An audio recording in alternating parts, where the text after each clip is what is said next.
वेंकटाद्रि समं स्थानं ब्रह्मांडे नास्ति किंचनात् वेंकटेश समो देवो न भूतो न भविष्यति श्री वेंकटाचल क्षेत्रम वेंकटेश्वर स्वामी वारु श्री వైఖానస భగవచ్శాస్త్ర ప్రకారం పంచబేరాలుగా తిరువారాధన జరుగుతుంది. ధ్రువ కౌతుక ఉత్సవ స్నపన బలిబేరాలను విష్ణు పురుష సత్య అచ్యుత అనిరుద్ధ రూపాలుగా ఆరాధన జరుగుతుంది. వీరు కౌతుక బేరం భోగ శ్రీనివాసమూర్తి. ప్రతిరోజు ఉదయం తోమాల సేవలో పాలు కుంకుమ పువ్వు అభిషేకం జరుగుతుంది. వీరికి రాత్రి ఏకాంత సేవలో పవ్వళింపు సేవకు వేయించేస్తారు. ప్రతి బుధవారం మూడువర్లకు ప్రతినిధిగా బంగారు వాకిల్లో సహస్ర కలశాభిషేకం జరుపుకుంటారు. సుమారు 1500 సంవత్సరాల ముందు పల్లవ మహారాణి సమర్పించిన వెండి బింబము భోగ శ్రీనివాసమూర్తి.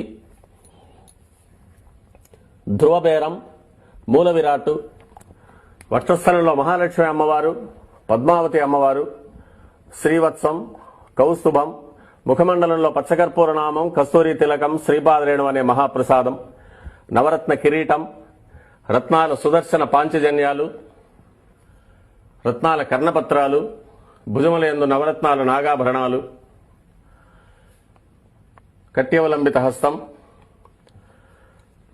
రత్నాల వైకుంఠ హస్తం, స్వర్ణ యజ్ఞోపవీతం, దుష్ట శిక్షణార్థం సూర్యకఠారి, మకరకంఠి, చతుర్భుజ లక్ష్మీహారం, తులసీపత్రహారం, 5 పేట్లుగా ఉన్న సహస్రనామహారాలు, ఇరువైపులా సాలిగ్రామ హారాలు. ఉగాది ఆస్థానానికి గాను స్వామివారు విశేషమైన తిరువాభరణం సమర్పణ చేసుకోనున్నారు.